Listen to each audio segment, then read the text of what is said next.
From his limited vantage point, however, he could see enough to amaze him. The room was his own room. There was no doubt about that. But it had undergone an extraordinary transformation. The walls and the ceiling. They were hung with living green. Holly, mistletoe, ivy. Creating the effect of a perfect grove. The crisp leaves reflected back the light, as if so many little mirrors had been scattered there, and from every part glistened bright, gleaming berries.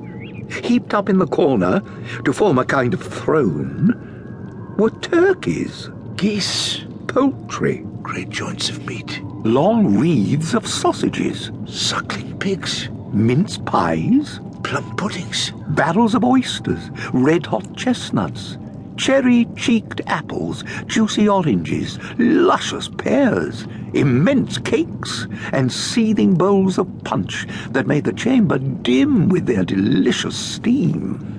As for the fire, such a mighty roaring blaze. Such a blaze indeed as that dull, petrified hearth had never known in Scrooge's time, or for many, many a winter before it.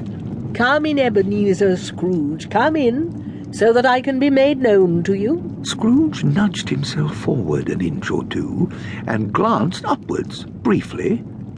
There, upon the throne of comestibles, sat a jolly, glorious giant, who grasped a glowing torch, not unlike the horn of plenty, and held it up, high up, to shed its light on Scrooge as the old man came peeping round the door, head down and timid.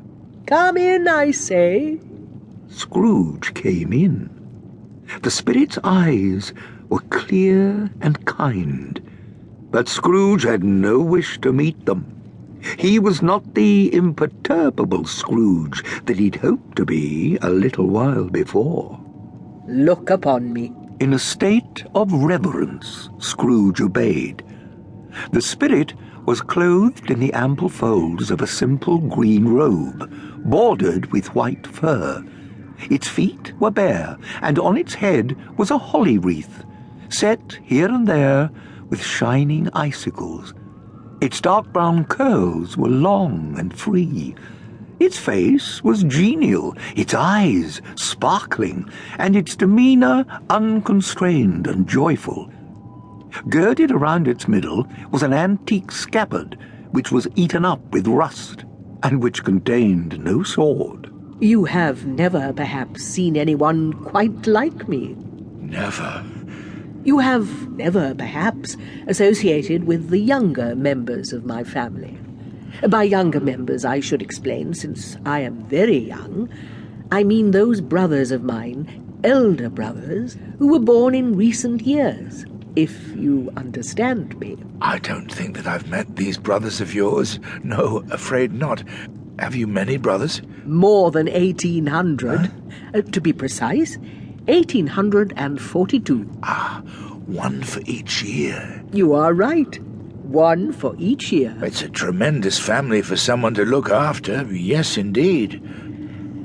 Well now, Ebenezer Scrooge, it is time for us to leave here. We must be on our way.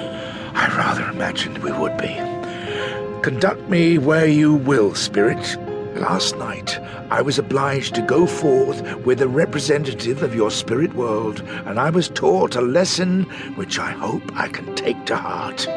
If you have anything to teach me tonight, may it be of advantage to me. Come closer.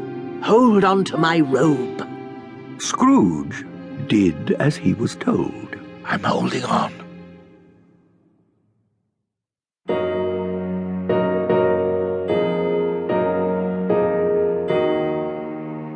In an instant, the holly and the mistletoe and the red berries and the ivy and the turkeys, geese, game, and so on and so forth, all of it vanished. So did the fire, the glow, the room, the hour of night.